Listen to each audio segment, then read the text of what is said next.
It's a very wet period across central and eastern Kentucky. That goes without saying. What about the potential for more flooding rains? The hour-by-hour forecast has you covered just ahead. From flooded roads to rock slides to damaged homes and businesses, heavy rain causing many problems around the bluegrass today. New information about the investigation into a fight between UK and EKU football players. Police have now released a surveillance video. Tracking, alerting, protecting.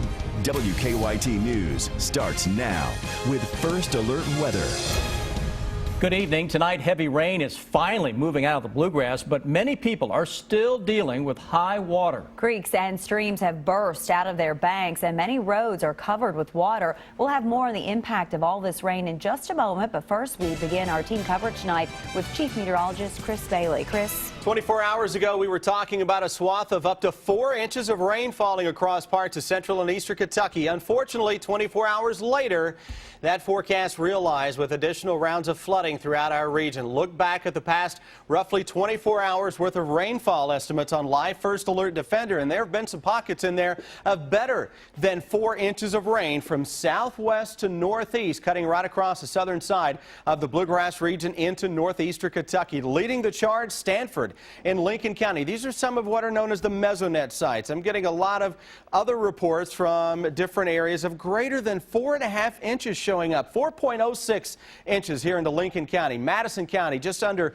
4 inches of rain. A lot of the water now into the creeks and streams slowly beginning to recede. It's going to be a slow process for the counties that are shaded in green. That's where we have flood warnings that will continue. But as those creeks and streams subside, the rivers are going to continue to increase. Live First Alert Defender looks a whole lot better than what we had earlier in the day. Right now, just some scattered showers throughout the land. I mentioned the rivers to keep an eye on. Red River at Clay City, expecting moderate flooding, and all along the Kentucky River over the next several days, minor to moderate flooding is a strong possibility. When I come back in about 10 minutes, we're going to focus on the forecast that includes what else? More rain and storm chances that are on the way.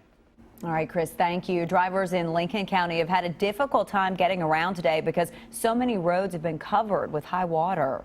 And take a look at this eyewitness picture. This is a Lincoln County school bus going through high water. That driver's decision has caused some controversy tonight, so Phil Pendleton asked the Lincoln County school superintendent about it. He continues our team coverage. Tuesday afternoon, water still covered Harris Creek Road in western Lincoln County, but people say earlier in the day it was much higher. It's very unusual for us and for the water to rise as quickly as it did, and for our buses to be out and kind of caught in that situation. School officials say the driver of bus number 966 entered an S-curve when he saw the water and was faced with a difficult decision, knowing he could not turn around. Lack of visibility. Like I said, when you've had your windows fogged up and you can't see, you're backing into an area that you're uncertain of. In a statement released by the school system, the driver is quoted as saying, "The water was overflow from a creek. It was not moving. I know the road and the lay of the land and felt confident that I could safely drive through it without compromising the safety of the students on the bus. And that's what I did. I made the best decision that I could in difficult circumstances." Some students were on board the bus at the time, but officials say none were hurt or got wet. Officials say they will use what happened as a training tool for the future. In Lincoln County, Phil Pendleton, WKYT. Lincoln County school leaders say they dismissed students from school just after 10 this morning. They say that all students were back home safely by 1:30. The Casey County Judge Executive has declared a state of emergency there because of all the flooding, and you can see why in this eyewitness video. This is the 127 bypass in Liberty, which has been closed. The Casey County Emergency Management Director says that some businesses along that road had to be evacuated. And he says flooding has damaged businesses in the Liberty Square Shopping Center. No injuries, though, have been reported. Several inches of rain also fell in Madison County. Many roads had to be closed because of high water there. Some people tell us they weren't able to get to their homes. And as Victor Puente tells us, emergency crews also had to deal with a mudslide. Flooding was the biggest concern for most of Madison County, but that heavy rain also closed the road behind me for an entirely different reason. It started as soon as I came out at around 7:30 this morning, and right off the bat we had one car that was halfway submerged. That driver was able to escape her car that got stuck under some train tracks on Red House Road. A few miles away on Union City Road, several homes were cut off by the rising water. If we have a real hard rain, it'll come up and just kind of go away. But where the ground is so wet and so much rain we had this month, you know, it just comes right back up. Road crews blocked that road along with 4 Mile Road to prevent a repeat of the scene over on Red House. It doesn't take a whole lot to make that car float right off the roadway.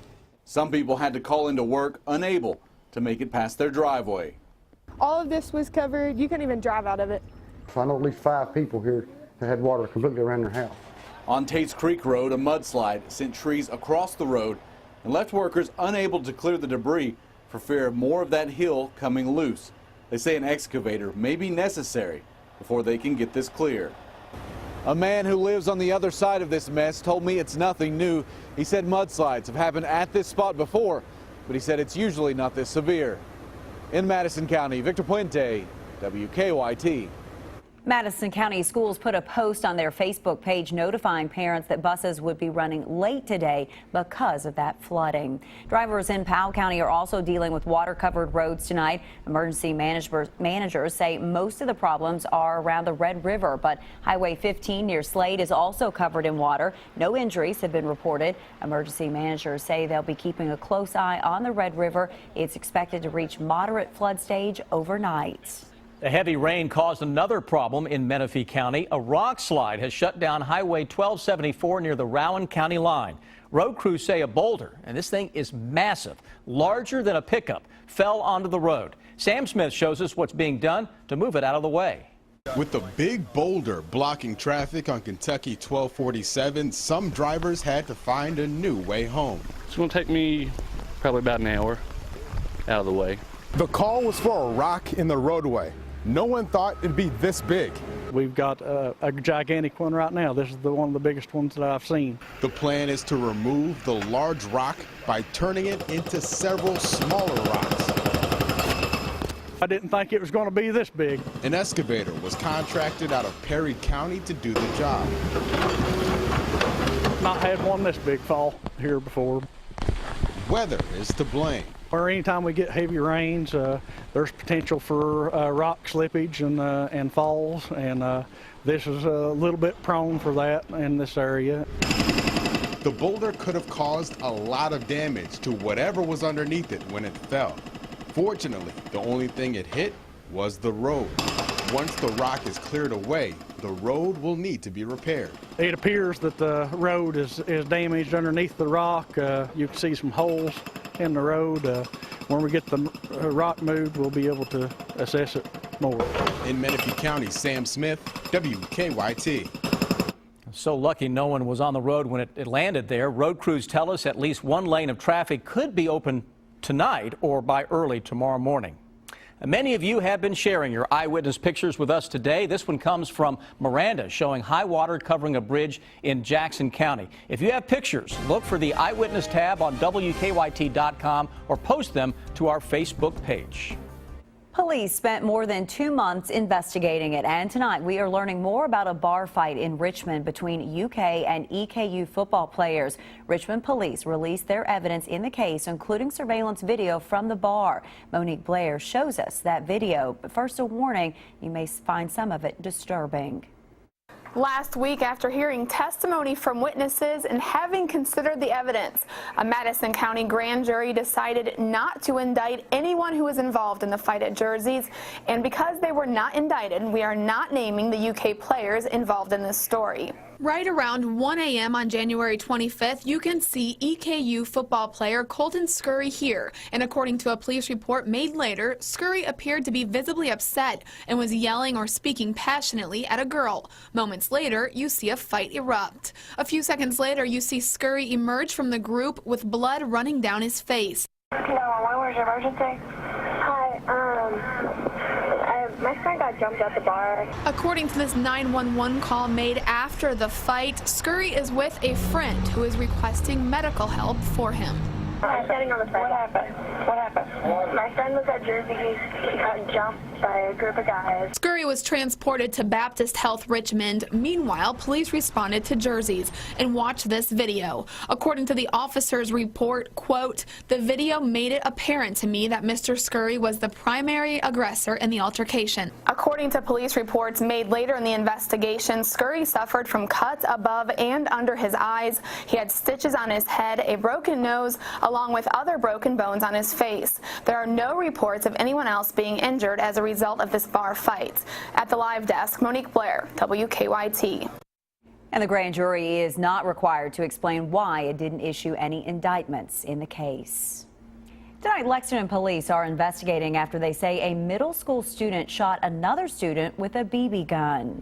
It happened yesterday at a school bus stop on Willis Drive. Police say that one student pointed the BB gun at the other student and made a demand. When the victim did not comply, police say the suspect shot him 3 times with the BB gun.